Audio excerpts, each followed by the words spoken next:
All right, good evening, everybody. Just go ahead and let me know you can hear me okay before we get started. Hello, Linda and Brian. Good evening. Hopefully, you can hear me all right.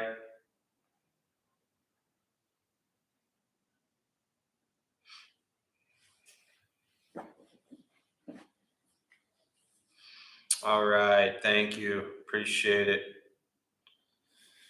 So, welcome, everybody. We'll go ahead and get started. Feel free to say hello as we begin. Just kind of chime in, letting folks know that you're with us. Welcome to those who may be brand new.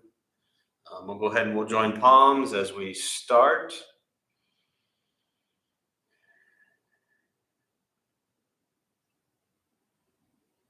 And you can repeat after me. I take refuge in the Buddha.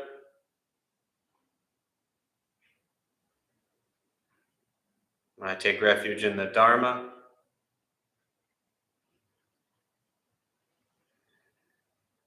I take refuge in the Sangha.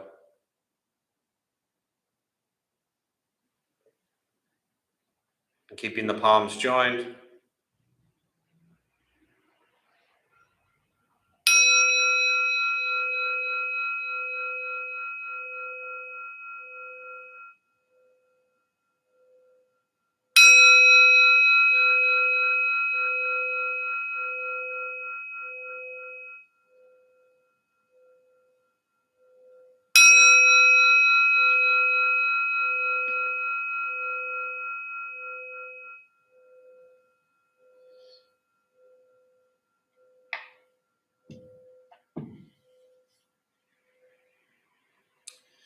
And putting the palms down. All right, again, welcome everybody. Nice to be with you all this evening or morning, whatever part of the world you're in. As we're now at 1,000,001 subscribers, we have people everywhere. So nice to be with you. Apparently 984,000 people couldn't make it tonight, but thank you to those of you who are here. Appreciate it. Before we begin, I just want to give people some time to settle in a little bit. Again, if you are joining us for the first time, you'll see a chat box there somewhere on your screen. Feel free to say hello, share some thoughts. Nice to be sitting with everybody, like I said, tonight or in the morning, wherever you are. I think it's important, regardless of where you're sitting. Maybe you're at a desk, or maybe you're on a couch, or maybe you have a little meditation room, wherever you're at. I think it's important to try to create a small space, doesn't have to be much, but even when you're sitting, to just create a bit of a sacred space.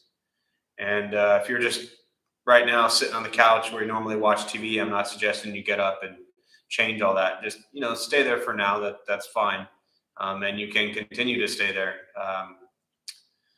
But I do think it helps when we create our own little sacred space to have an area that throughout our day, if you're at home, for example, that that, hey, that's where you can go to.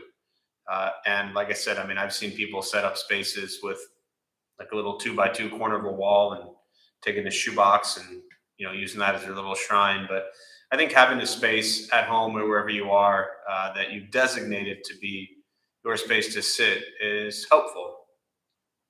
It helps create the environment of just kind of removing yourself for a period of time from the everyday chaos that you normally sit in. And although I always talk about this practice not escaping from the chaos, I understand that most people, as you begin, you're utilizing this time and the time that you sit as a way to get away from whatever is going on. So, if you are able to create a little space for yourself, I think it's helpful. Psychologically, I think it helps. So, just trying to, as we sit tonight, just trying to create a way where your mind can be, fully present, fully aware, focused on us sitting together, whether you're at home, whether you're with somebody, whether you're sitting in a room with six people. Um, just allow yourself an opportunity to really become fully present with this moment. And so, over the next 45 minutes or so, as we sit, just try to bring all of your attention to this practice. Be fully aware of what you think, what you say, and what you do over the next 45 plus minutes. When we begin to meditate, be fully present with that experience. If there's a fire, obviously, please remove yourself from the building that you're in. But other than that, just try to draw all of your attention to this time in this space, and that's what this practice is for. So, with that, we'll go ahead and we'll get started with the meditation practice. There's a couple things I'll tell you before we begin. For those who might be new, nothing's going to happen to you. You're not going to float away. You won't have any mystical, magical experiences. The mind that races all day long is not going to shut off.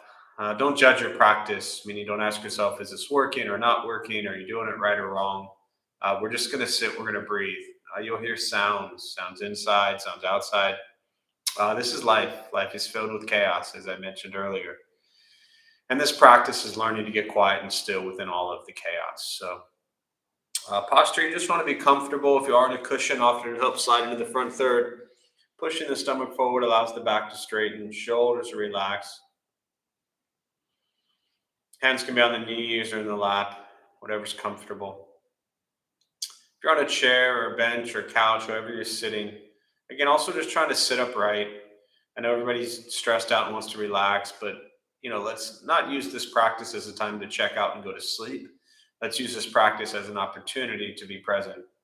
And if your day has been a mess, then that's what you're going to sit with right now. So posture and upright is important, allowing yourself to relax the shoulders. Again, hands are on the knees or lap, whatever is comfortable.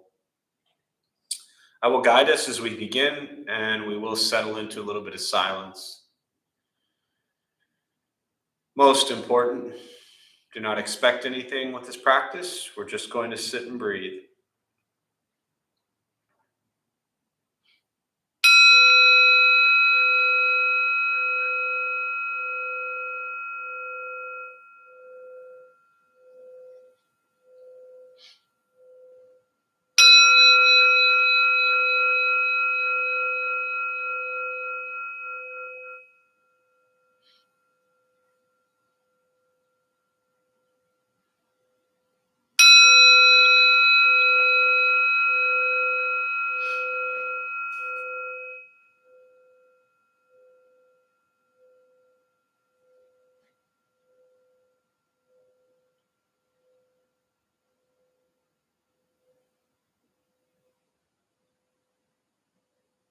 And starting with the eyes closed if comfortable, or slightly open.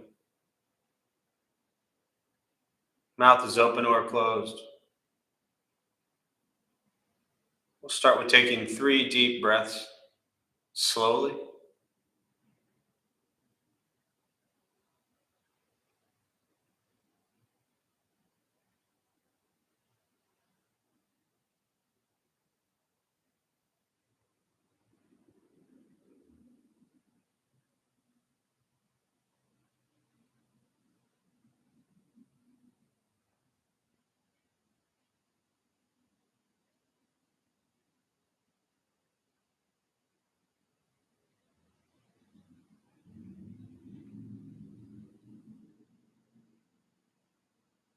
And eventually, we'll settle into a natural rhythm of the breath.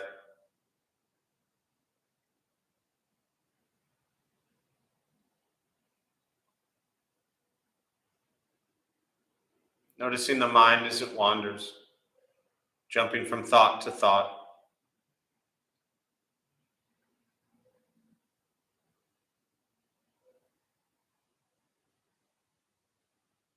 We'll start with gently guiding the attention, focus, to the stomach or chest.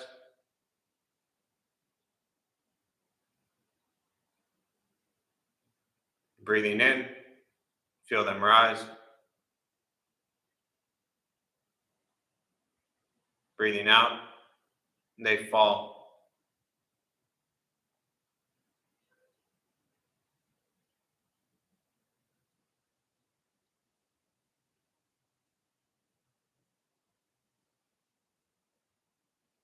You're simply going to continue this practice,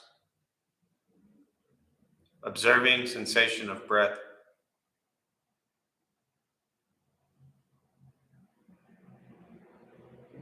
expecting nothing but to sit and breathe.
As the mind wanders, lost in thought,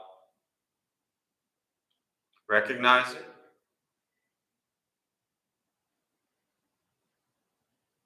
release that thought,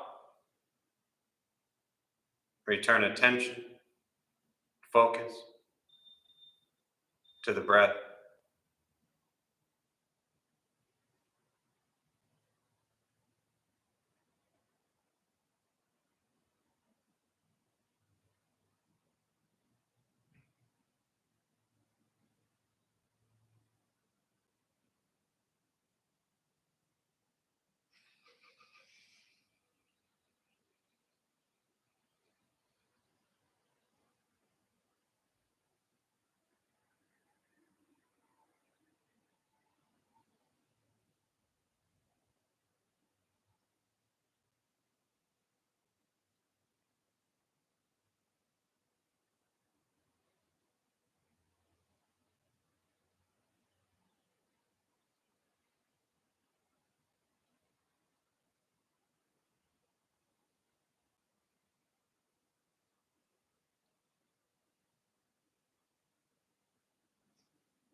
Where's your mind?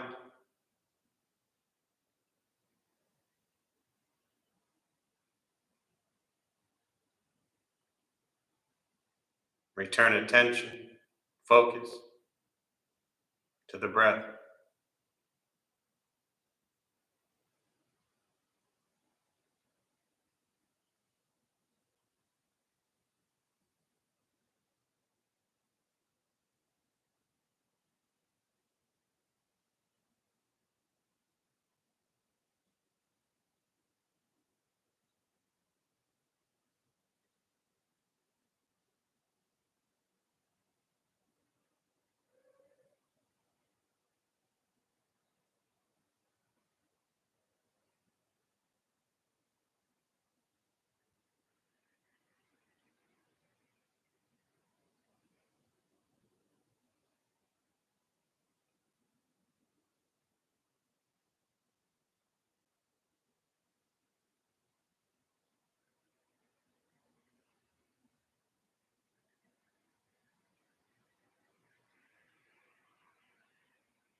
letting go of expectations,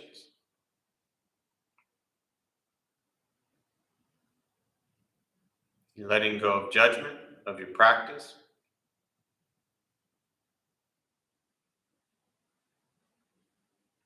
just sitting,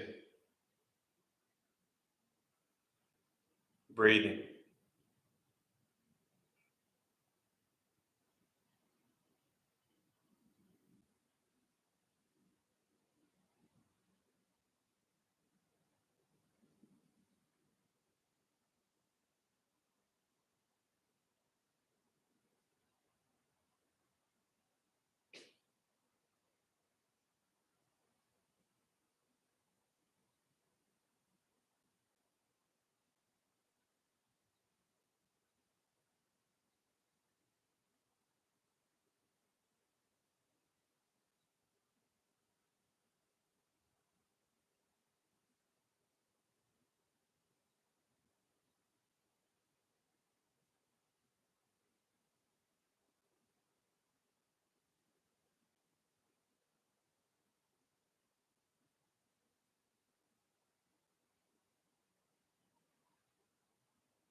breathing in, follow breath in,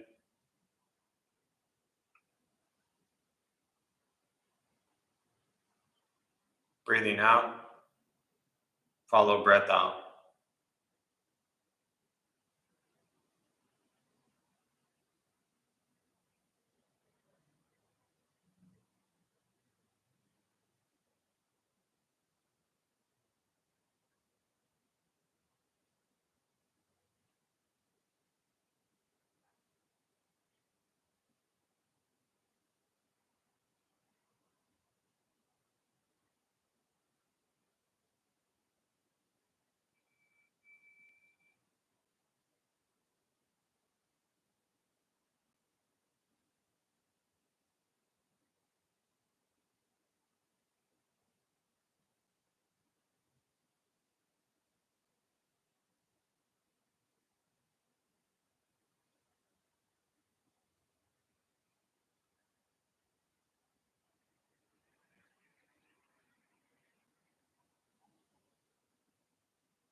Learning to be comfortable in stillness, in quiet,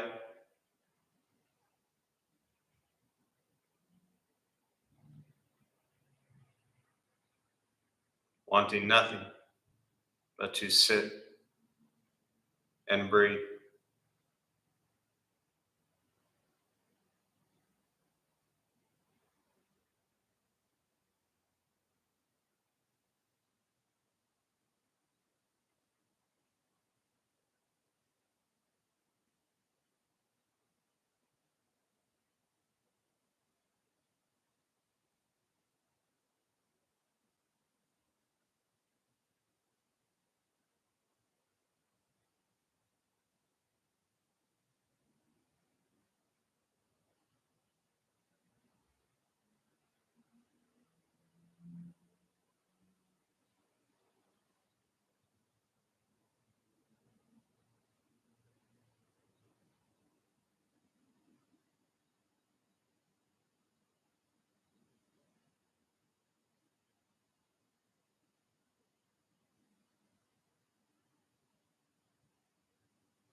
keeping the mind alert,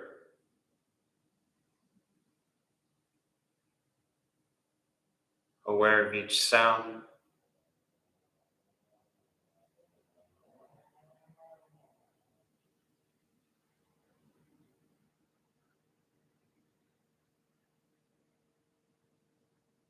each thought,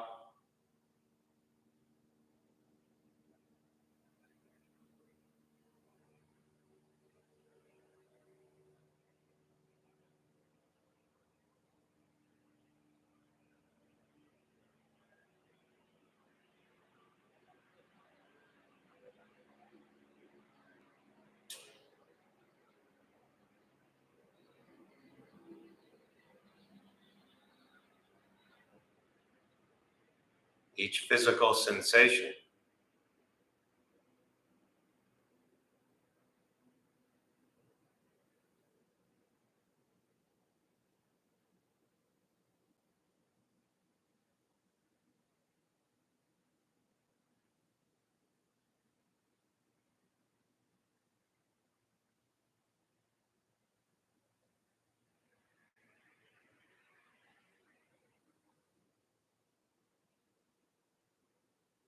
Yet concerned with nothing but sitting,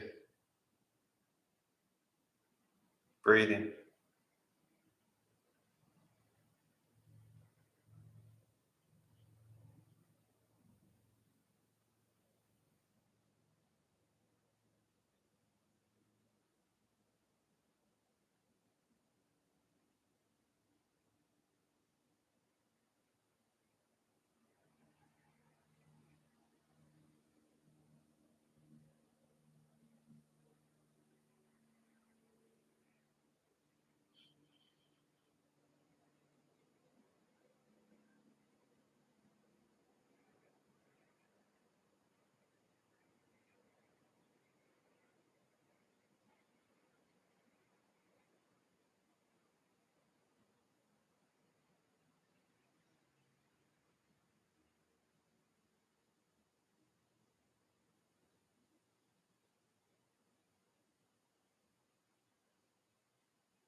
And with the body still,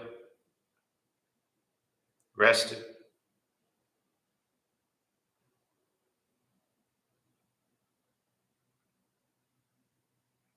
and the speech quiet, aware of all sounds,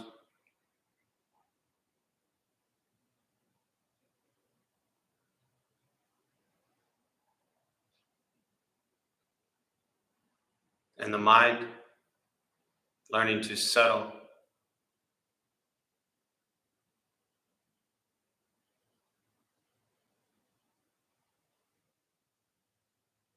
know what it's like to just sit and breathe,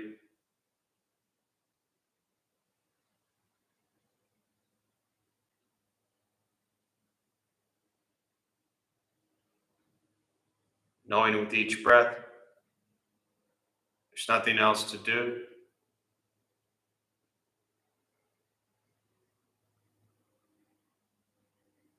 nowhere else to go,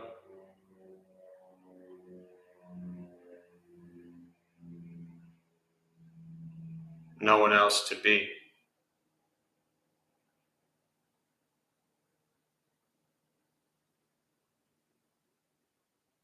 Everything beautiful, exactly as it is,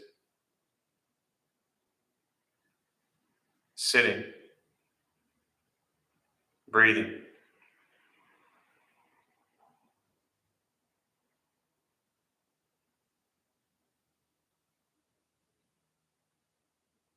And once again, taking 3 deep breaths, slowly,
As you slowly open the eyes,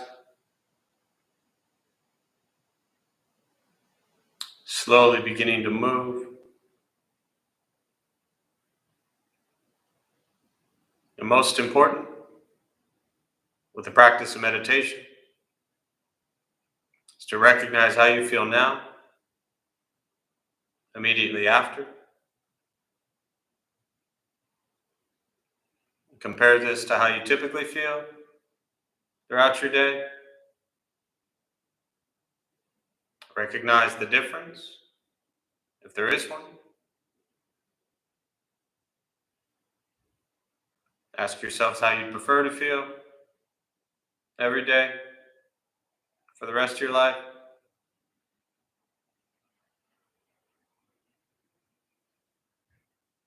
And realize however you feel now, if it's quiet, calm, and still, or a busy mind, racing mind, whatever you're sitting with at this moment, it's not from anything I said. It's not from how you sit and hold the hands or cross the legs.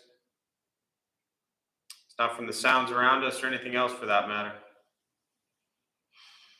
It has everything to do with your own mind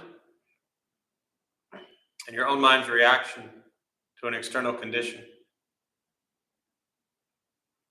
This is what the Buddha called pratitya samutpatti, means dependent origination.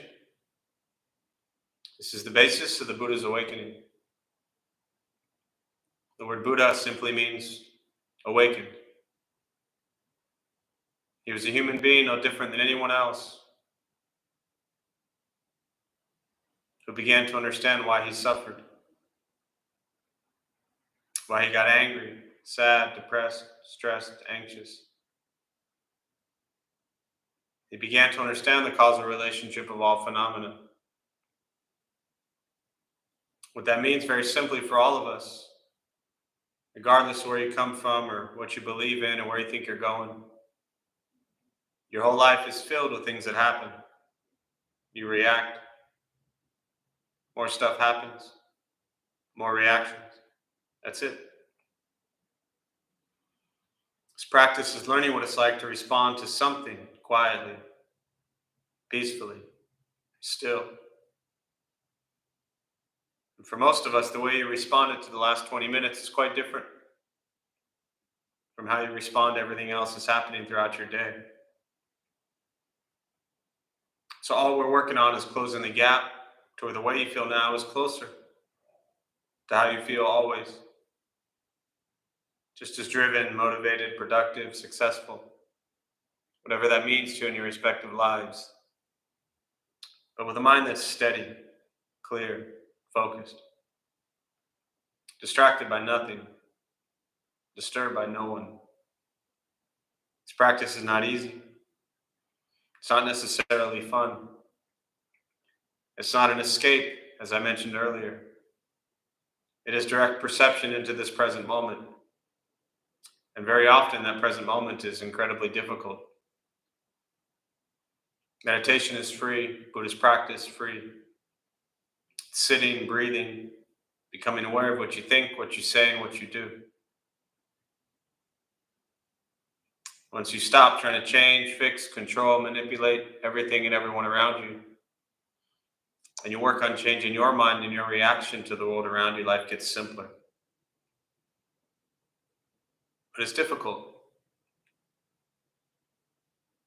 You know, one thing that even just in the couple days since Thich Nhat Hanh has passed, which I know has been on a lot of people's minds and very present in specifically the Buddhist world around the globe, and as well as many others.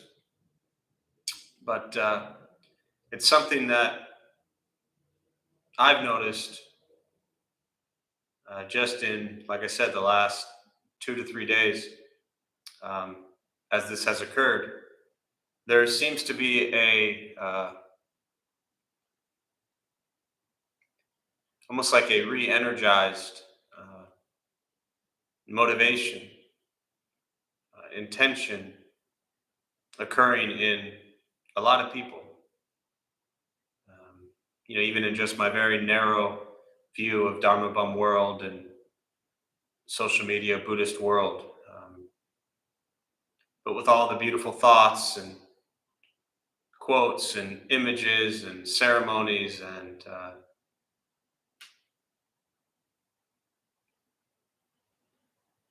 I think the general feeling is it's reminding people to commit and be diligent with their practice. And I think that's, for me, why I talked about at the beginning today of the importance of creating your own space to sit. But it's also brought what I've seen in the last couple of days is people who were not familiar with Buddhism so much, or don't have a community or sangha to sit with, or it's maybe just kind of been on their radar a little bit, and then something like Thich Nhat Hanh passing and it being in the news and the media, it has also sparked, I think, a lot of new interest in people to explore this spiritual journey and spiritual path. And, as we all know, and as Thich Nhat Hanh, as I've shared the last few days with some of my personal favorite teachings or quotes or readings from him, um, we all know that this physical form is only with us for a very brief period of time. For him, it was 95 years. And I can think of no better thing that he would want than for people to commit even deeper to this practice and this path. I can think of no greater thing that he would want than for brand new people who are suffering and struggling and in pain and lost and confused, um, to seek a community, a sangha as we call it in Buddhism, a community of people to practice with. I think in those ways that we gather and share the teachings and practice together, and in so many other ways individually, we continue to carry out his life's work and his life's message of being mindful and kind and compassionate and incredibly engaged in the world we live in. So, again, those are my very narrow views, but it just seems to be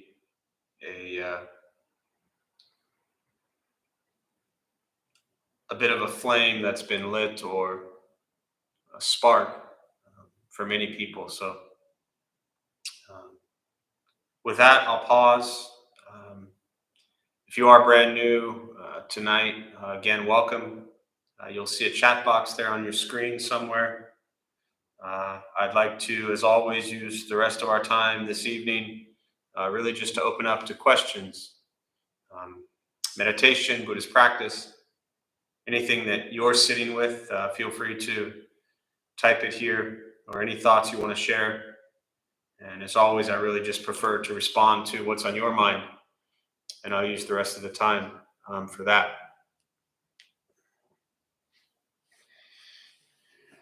And to those of you who said hello, why Hill, I believe. Sorry, it's a little far from me. I don't know your first name. I apologize. Linda, if you want to share it, you're welcome to. Linda, Lisa, Marisa, Linda, and Brian, again, good evening or good morning to you all. Why Hill, thank you for joining us from Mexico. Let's see. Can you talk about the concept of no birth, no death? Sure. Let me just sum that up for you and make it real simple to understand. Um, a little bit of background on this, just to bring everyone up to speed. That's for me, one of the beautiful teachings of Thich Nhat Hanh is his teaching on what's referred to as no birth, no death, um, no coming, no going, no beginning, no end. Um, and I think it goes at least, and so that's been shared a lot on Saturday. I talked about it a lot. I read, which depending upon how this goes, I might share a few, or may even repeat what I read on Saturday from Thich Nhat Hanh. But so a lot of that is kind of circling around right now when you have this incredibly enlightened Buddhist Zen master who passed away at 95 years old. And so his teachings on death specifically, of course, are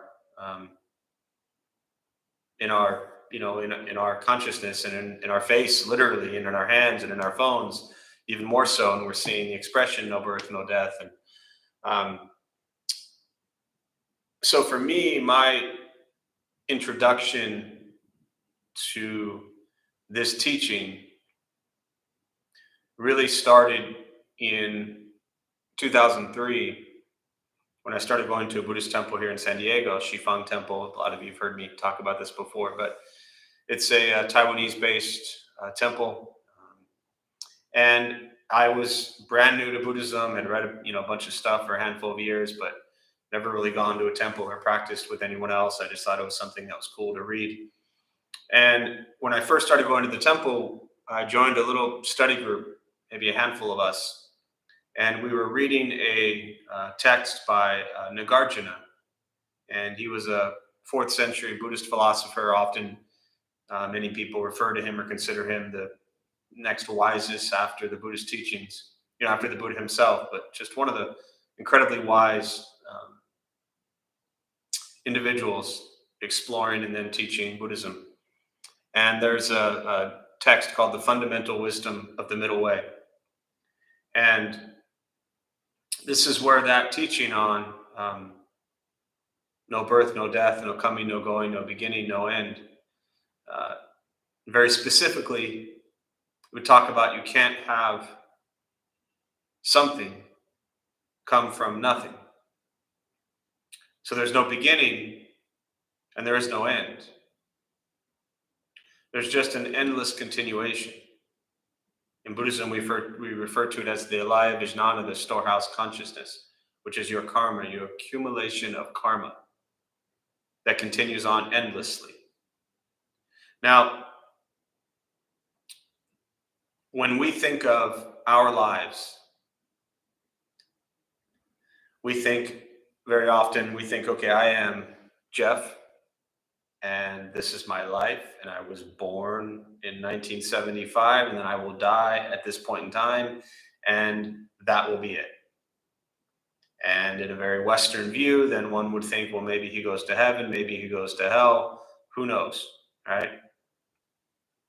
I've done enough to go to both places, trust me. But this idea that we have this one life and then done is a much more modern Western view, where at the time of the Buddha, and I know, heard me talk about this a lot, 2,500 years ago, 500 years before Christ, the people all believed in a rebirth or reincarnation or continuation of consciousness. It wasn't this weird thing like people may think today. It was just what people thought, that your physical form comes together, there's consciousness, you will die, and then that consciousness will continue on. Some call it a soul, the Buddha called it consciousness, some call it a spirit, some call it energy, whatever you refer to it as, that there's something that continues. So in that example, and Thich Nhat Hanh does it, and I may read it because, the way he presents it, and just so eloquently and beautifully, he refers to a lot, often the example of a cloud. And, the beginning of what we see is just the cloud. And we think when the cloud is gone, we think that's it. But it's just a constant changing of form. So birth and death to us, when I say us, I mean, all of us unenlightened humans, there's such just like these concrete things: birth, death, done. And to understand that this idea of birth as this starting point, and this idea of death as an ending point, according to Buddhist teachings, and what Thich Nhat Hanh is teaching in my understanding of it, is not the correct view. It is not a starting, and it is not an ending. If you can't have, which he says, something come from nothing, and I just shared in the newsletter and wherever else social media, his teaching on what is nirvana. There's a 6 minute and 30-second piece titled "What is Nirvana" on YouTube, and he explains it so beautifully that you can't have something come from nothing. So no birth, no death is really no beginning, no end, no starting, no stopping, no coming, no going, just endless continuation of consciousness. Now, I'm sure that completely cleared it up for you. Um, One more thought I'll have for me as a practitioner, how I bring this teaching of no birth, no death into my life,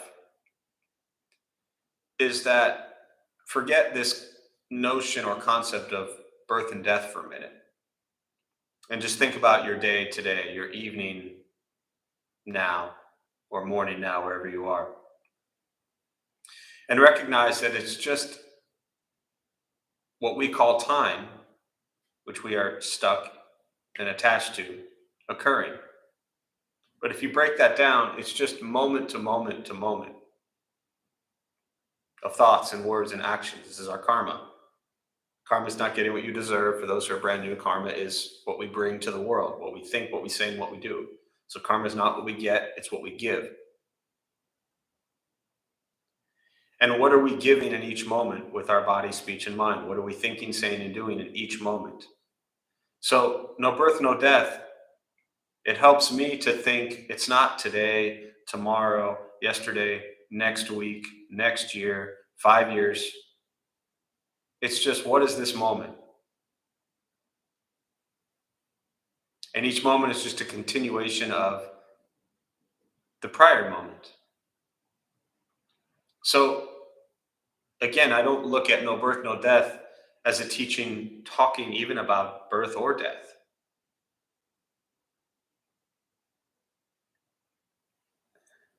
It's about what you do in each moment of your life. So I hope that's helpful. Other thoughts, questions?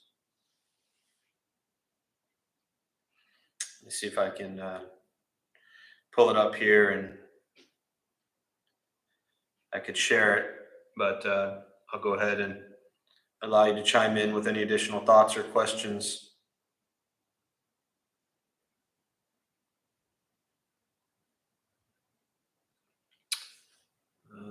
You're welcome. And hello, Jean and Yvette. Thank you for sharing your name. I appreciate it. I will read this piece since I have it right here. And this, again, is the Thich Nhat Hanh piece, and this is what's circling around a lot right now, cycling around. The notion of birth is created in our mind. However, as soon as we think there is birth, it implies there must also be death. But the ultimate nature of reality is that nothing is born and nothing dies. To be born means that from nothing you become something, but that is not the case with the cloud. Before the cloud appeared in the sky, she was not nothing. She was the water in the ocean. She was the heat generated by the sun. She was the water vapor rising up to the sky. And when we can no longer see the clouds in the sky, she hasn't died. She has just transformed into rain or snow. The notion of death is also created by our mind. It is impossible for something to become nothing. The cloud hasn't died. It is manifesting in its new form as rain, as hail, as snow, as the river, and as the cup of tea in my two hands. So the true nature of the cloud is no birth and no death. So there you have it.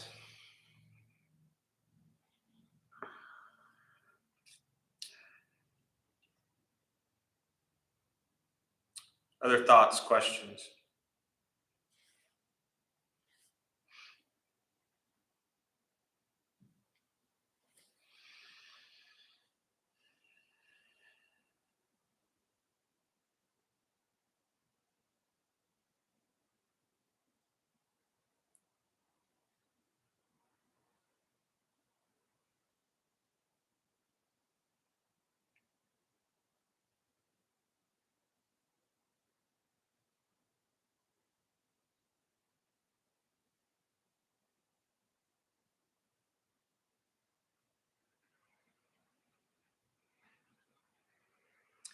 And I'll also add that when you come across teachings like this, they're not, in my thoughts or approach with them, necessarily things that we hear it and then say, oh, I get it. Okay, that makes sense. Or correct or wrong. They're very deep teachings about the true nature of reality, which is a journey in exploring your life as you know it and how your view and perception of reality continues to evolve and change. So when we hear these teachings, that's why for me, I always talk about the book Zen Mind, Beginner Mind by Suzuki Roshi, how it's one that you can just read year after year after year because it's constantly changing simply because you are constantly changing. So your approach to Buddhist teachings will always change as you cultivate deeper and deeper with this path. So allows a teaching like no birth, no death to, sit with you for a few years. All right. Danielle, hello. How does this concept apply to the mindfulness of emotions? I think of them as coming and going, arising and passing away. Yeah, definitely. I mean, in a uh,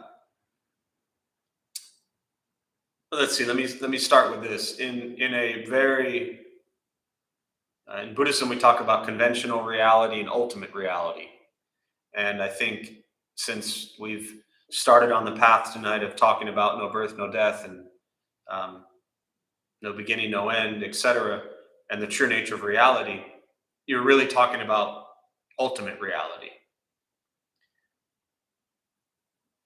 Conventional reality is kind of this world that we tend to live in and be stuck in. Um, it's the matrix that we're stuck in, where we have these emotions, as you say. We're human, we have emotions, and they rise and fall and they come and go. And the practice, very directly, is to do exactly, Danielle, what you're saying, which is to recognize throughout our day, throughout a meditation practice, throughout an argument, throughout any exchange, throughout driving, whatever we're doing throughout our day, we have a roller coaster of emotions. And to allow them to just arise and pass, just like a swinging door. They're just going through the door. Think of like, one of those doors like in a restaurant or something where you push it and it just, goes that way and then it swings back and it just keeps swinging. That our emotions are just going through, arising and falling, arising and falling. I think what you said was coming and going, arising and passing away. So in a conventional sense, yes. The challenge, especially for those who might be new to mindfulness practice and Buddhist teachings, is to not get carried away with those emotions. Meaning, when we're angry, for example, feel the emotion of anger arising, sit with it, allow it to be, and don't act on it until it passes. The emotion of anger is not the problem. The problem is what we do with that anger. So, again, conventionally, very practically, these emotions as humans are always going to be there. They're not going to go away. And so we learn to just observe them and watch them. Almost like I'm observing anger as an emotion, but that anger is not me. I am not anger. There is this emotion, this thought, this feeling of anger, but that too can pass. So that's very conventional, practical sense. But I just want to throw this out there as a thought, something to continue to practice with and work with. And again, I don't share this suggesting that we're going to become these emotionless beings. It's not going to happen. But I do believe through practice, this roller coaster of emotions can become a much smaller ride. So you think of, Disneyland, Magic Mountain, and you have these huge roller coaster rides or wherever you are. And they go really, really high, and it's like, you're sitting there and it's going up, and then it comes crashing down. Then you go all the way back up, and then you come crashing down. And so some of us, this is your life, a huge roller coaster of emotions and extremes. What I have often used as a metaphor for Buddhist practice is it's like the kiddie ride.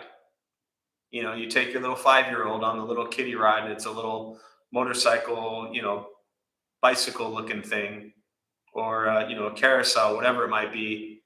And nobody's getting hurt on it. Nobody's screaming and yelling. Nobody's crying. Well, maybe a 5-year-old would, but I think you get my point. And so Buddhist practice is very much like the kiddie ride. It's not the crazy highs and lows of emotions. Again, it doesn't mean your emotions go away, and it doesn't mean they're not going to continue to arise. But deep, deep pain and anger and hatred as an emotion, there's a lot of attachment there. Incredible thrill and excitement and joy. There's a lot of attachment there. And I'm not suggesting that these are wrong or bad, but watch them. The cravings, the desires, the attachments, the running to pleasure and running away from aversion. So hopefully that makes sense, Danielle. It's something I talk about quite a bit, but in brief, that hopefully will give you some additional thoughts. All right, other thoughts, questions? We'll do one more probably before we wrap up.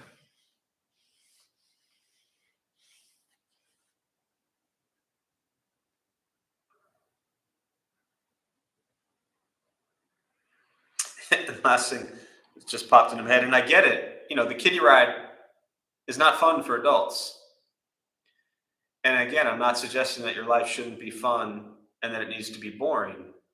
But the Buddhist teachings were to help us be free from suffering. And in order to be free from suffering, we have to begin to understand, why are we suffering? Our greed, our anger, our ignorance, our cravings, our desires, our ego, all of these things which tend to come with a huge roller coaster of emotions. So there's a lot packed in there.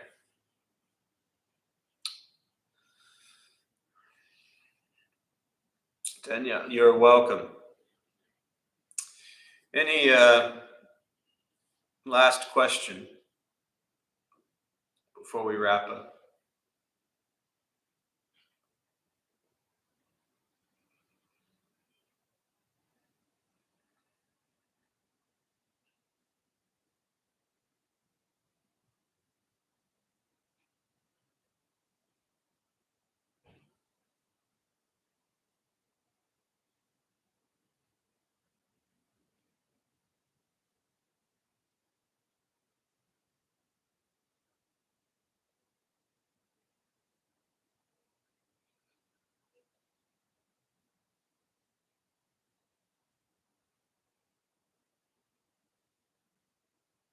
I will say it's nice to be the last, I think, 2 weeks I've been at my parents' helping there a lot since temple's been closed. So uh, been leading from there, but um, it is nice to be back leading here in a nice big empty temple. You're all missed, of course, but and I do want to read again. Some of you may have heard this on Saturday, but again, just kind of in um, going along the, for me at least, paying tribute and respects to Thich Nhat Hanh, and who, like I said, I think is even in his passing, continuing to motivate and inspire people to practice even deeper than ever before. Um, I'll read this final piece here before we close, and again from Thich Nhat Hanh. He says, "Please do not build a stupa, which is a shrine, for me. Please do not put my ashes in a vase. Lock me inside and limit who I am. I know this will be difficult for some of you. If you must build a stupa, though, please make sure you put a sign on it that says, 'I am not in here.' In addition, you can also put another sign that says, 'I'm not out there either.' And a third sign that says, 'If I'm anywhere, it is in your mindful breathing and in your peaceful steps.'" Thich Nhat Hanh. So I think that as a last and parting message is an incredible reminder of no birth, no death. And again, to me, what that means is uh, one, just how incredibly rare it is, and how incredibly fortunate we all are to live in a time uh, with someone like that, that we've been able to hear and learn from incredible teachings from a simple monk. And as a reminder to all of us to continue to carry those teachings in our hearts and our minds as long as we are physically here and able to hopefully make a difference in the lives for ourselves and those around us, and to continue to engage in society around things that really matter, social justice issues, and to continue to uh, be diligent on this bodhisattva practice and way of life. So, with that, I'll close. We'll join palms. We'll do a transfer of merit. May any merit gained from this practice be transferred to all beings in all directions. May all be at peace. May all be free from suffering.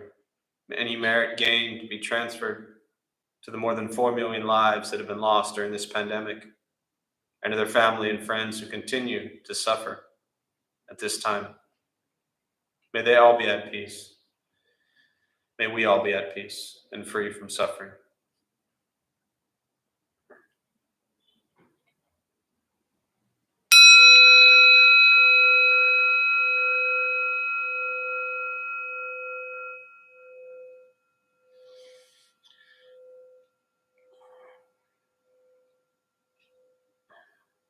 So, a few quick announcements just before you head out. Thanks for being here. My name is Jeff. I'm a Dharma Bum. We opened up this Dharma Bum temple 15 years ago to introduce Buddhist practice to those who show up. So, thank you for showing up. Those of us who lead, we're not monks, we're not nuns, we're not gurus, we're not masters, we're not teachers. We're just practitioners. And we do our best to take our understanding of Buddhist teachings and put it into terms that hopefully make sense to those who join us. So every night we have different classes going on, as you know, or most of you know. We were closed for 16 months, built a whole virtual temple, open for about 5 or 6 months, and then on January 2nd, we closed again. So about 3 weeks now, shut down. Everything's virtual. We will remain virtual. We don't have a date yet as to when we'll reopen, but still going day to day and just observing the health and safety of the community in San Diego and our local community for those people that come here. And we just don't feel that it's safe or wise, nor do we feel comfortable putting 40, 50, 80 people in this temple yet. So please continue to join us online. The website schedule has, whether it's on YouTube or Zoom, morning classes, night classes, a huge recovery community. So anyone battling addiction, drug, alcohol, whatever it may be, you can join those classes. We are sitting Monday through Friday virtually as well, 8 a.m. and 8:30. But the temple remains completely closed, which means Buddha for You is also closed. The website, online store is there. So if you need anything, just go to Buddha for You, and you can ship anything you need, or you can pick up curbside. But we will continue to try to be here for the Sangha, the community, as we have been for the last 15 years in whatever way we can. So thank you for being here, and be safe. We'll see you all soon.